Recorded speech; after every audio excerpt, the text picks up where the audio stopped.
थोड़ी सी VIP seat है हमारे लिए कि यहाँ से चौधरी साहब पहले लड़ते आए हैं और वोटर्स की संख्या भी अगर देखी जाए तो वहाँ पर जो जाट अगर वहाँ इस वर्ग की बात की जाए तो इस वर्ग का भी वहां पर पूरी तरीके से वो रहा है कि एक पक्ष में अब तक वोट जाते रहे हैं और एक पक्ष को आदमी। और चौधरी साहब की अगर बात करें तो चौधरी साहब वहां से जीतते भी आए हैं, लेकिन इस बार थोड़ा सा मुकाबला उल्टा है कि वहां से इस बार वो चुनाव मैदान में नहीं है। और बात करें फिर से एक बार यहाँ मतदाताओं के रुख को लेकर तो थोड़ा सा डिफरेंट यहाँ दिखाई दे रहा है कि इस बार महागठबंधन ने अपनी और महागठबंधन है इस बार, और जो चौधरी साहब है वो भी इस महागठबंधन में शामिल है और महागठबंधन में शामिल होने के कारण थोड़ा सा प्रभाव वहां के लोगों पर पड़ सकता है। लेकिन क्या है पूरी अपडेट्स, ये मैं फिर से अपने एडिटर इन चीफ के पास जाना चाहूंगी कि वो पूरी अपडेट्स, हालांकि मुझे इतनी इस बारे में नहीं पता है, वो हमें बताएंगे कि पूरी अपडेट्स बागपत से क्या है। नहीं, बागपत की और हम मुजफ्फरनगर की, मुजफ्फरनगर में चर्चा हुई, शायद मुझे लग रहा है मुजफ्फरनगर में हम लोग चर्चा कर चुके हैं।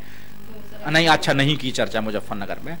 तो अगर हम दोनों सीटों की बात करें मुजफ्फरनगर और वहां, क्योंकि ये वीआईपी सीट है और दोनों की साख इस वक्त दांव पर लगी हुई है, बाप बेटों की दोनों की साख दांव पर लगी और ये कहिए पूरे दल की ही साख दांव पर लगी। 3 सीटें उन लोगों को मिली हैं और उन 3 सीटों में ये जो साख दांव पर लगी हुई है उसका एक रिस्पॉन्स ये है कि अगर हम बागपत की चुनाव बात करें तो बागपत हमेशा से आरएलडी का गढ़ रहा है और उस गढ़ में चौधरियों का अच्छा खासा वोट बैंक है। अगर बागपत और मुजफ्फरनगर दोनों सीटों पर दिव्या अगर मुस्लिम और दलित और जाट गठजोड़ हो गया तो इन दोनों को कोई नहीं हरा सकता। और अगर वहां ये गठजोड़ करने में आरएलडी असफल रही तो खाता खुलने में बड़ी दिक्कत हो जाएगी।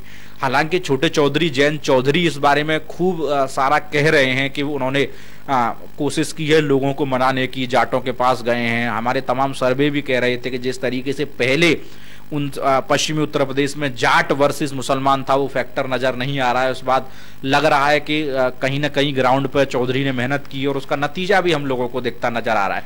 तो बागपत में सीधी टक्कर महागठबंधन और बीजेपी के बीच में। अब मैं वो नाम बताना चाहता हूं, बीजेपी से हैं सत्यपाल मलिक नहीं, सत्यपाल जो पूर्व कमिश्नर भी रहे हैं बीजेपी के, वो कैंडिडेट हैं और पूर्व मंत्री भी हैं बीजेपी सरकार में। तो उनका सीधा टक्कर बागपत में छोटे चौधरी से लग रही है और फिलहाल कौन वहां का सरताज होगा ये तो वक्त बताएगा। अगर हम बात यहीं पे मुजफ्फरनगर की कर लेते हैं तो मुजफ्फरनगर से भी बीजेपी के बड़े चेहरे हैं और आरएलडी का सबसे बड़ा चेहरा है चौधरी अजीत सिंह।